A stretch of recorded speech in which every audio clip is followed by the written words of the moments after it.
Thank you, Mr. Chairman. Chairman Wheeler, Commissioner Pai, welcome back to the committee. It's always one of the more interesting, entertaining hearings that we have each year. Can the record show that we just agreed on something? Yeah, that's right. I mean, let's take a moment, just a moment of silence there. Rock chalk to you, Commissioner Pai. It is March Madness. Amen, Congressman. And we are team. the number one. I don't know if anyone noticed that or not, but Yeah. Speaking impartially, I agree with you. yeah, thank you. I want to ask you both about the issues surrounding joint sales agreements. And as we know, joint sales agreements have been credited with a lot of positive things, saving millions of dollars, and my state allowing for the only local Spanish language channel in Kansas. It's even been credited with saving lives due to tornadoes and such, where Doppler radar has been invested in Joplin and other parts of the country.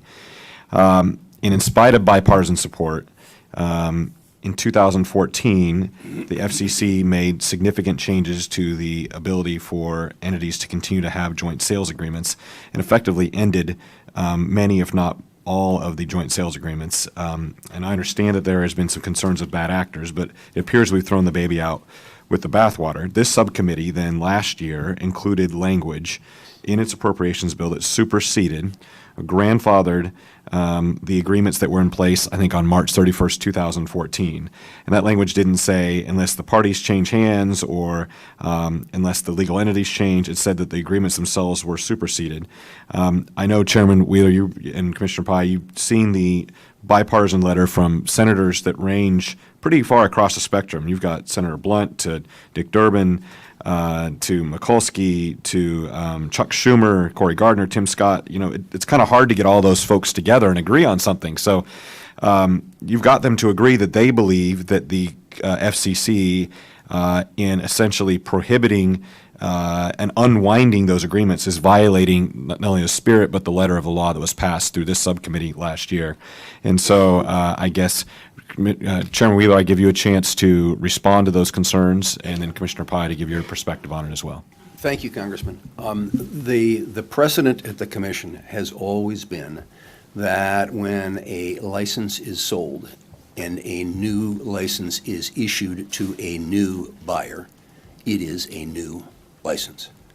And the terms and conditions that were once ascribed to the previous license and the previous owner do not transfer. We've held that for 30 years across a vast array of cases. And that's the situation here. That you bet, Congressman, all JSAs extant to the date that you passed your rider are grandfathered.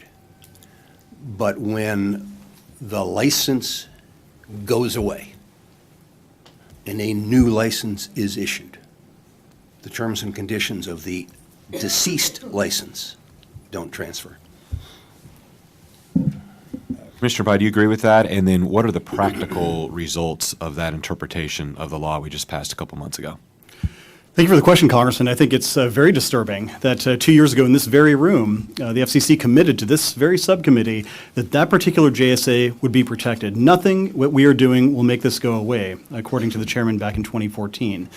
In the meantime, Congress overwhelmingly and in a bipartisan way told the FCC, we want you to grandfather any JSAs that are in existence. And as you pointed out, there wasn't any wiggle room for license transfers or the like. The law was the law. And I would humbly submit to you that if the agency is to be bound by the principle that ours is a government of laws and not of men, then we need to respect the bipartisan will of Congress as expressed in the law and as recently as last Friday reified by a pretty diverse group of a dozen senators. And I think we also need to think about the impact that this is going to have on the industry going forward.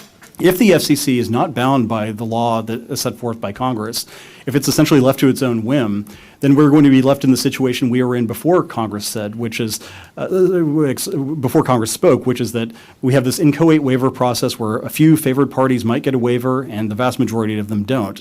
That doesn't create a lot of certainty for the industry. It's also not fair for a lot of the parties who entered into these transactions years ago and were explicitly told by the FCC they were okay.